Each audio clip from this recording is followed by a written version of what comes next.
Welcome to edit your soul. آج صبح اپنی ہدایت و رہنمائی کے لیے دیکھیں گے ایوب کی کتاب اور اس کا 4 باب۔ پہلا مکالمہ۔ تب تیمانی الفظ کہنے لگا، اگر کوئی تجھ سے بات چیت کرنے کی کوشش کرے تو کیا تو رنجیدہ ہوگا؟ پر بولے بغیر کون رہ سکتا ہے؟ دیکھ، تو نے بہتوں کو سکھایا اور کمزور ہاتھوں کو مضبوط کیا۔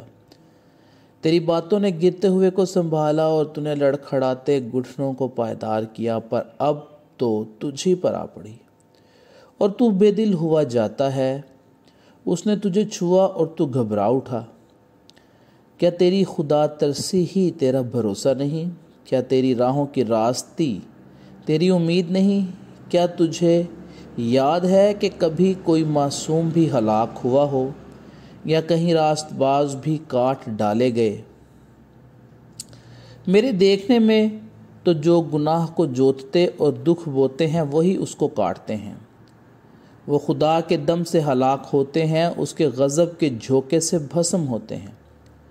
ببر کی گرج اور خون خوار ببر کی دھاڑ اور ببر کے بچوں کے دانت، یہ سب توڑے جاتے ہیں۔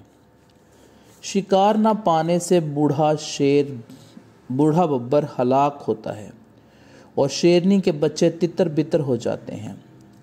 ایک بات چپکے سے میرے کان پاس پہنچائی گئی، اس کی بھنک میرے کان میں پڑی۔ رات کی رویتوں کے خیالوں کے درمیان جب لوگوں کو گہری نیند آتی ہے، مجھے خوف اور کپکپی نے ایسا پکڑا کہ میری سب ہڈیوں کو ہلا ڈالا۔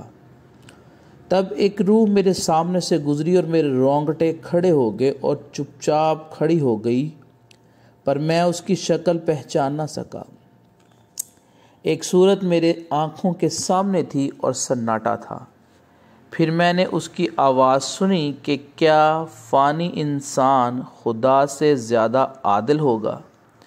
کیا آدمی اپنے خالق سے زیادہ پاک ٹھہرے گا؟ دیکھ، اسے اپنے خادموں کا اعتبار نہیں اور وہ اپنے فرشتوں پر حماقت کو عائد کرتا ہے۔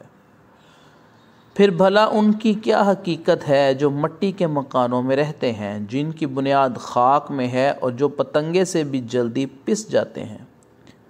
وہ صبح سے شام تک ہلاک ہوتے اور ہمیشہ کے لیے فنا ہو جاتے ہیں، اور کوئی ان کا خیال بھی نہیں کرتا۔ کیا ان کے ڈیروں کی ڈوری ان کے اندر ہی اندر توڑی نہیں جاتی؟ وہ مرتے ہیں اور پھر بھی بغیر دانائی کے۔ خداوند کے زندہ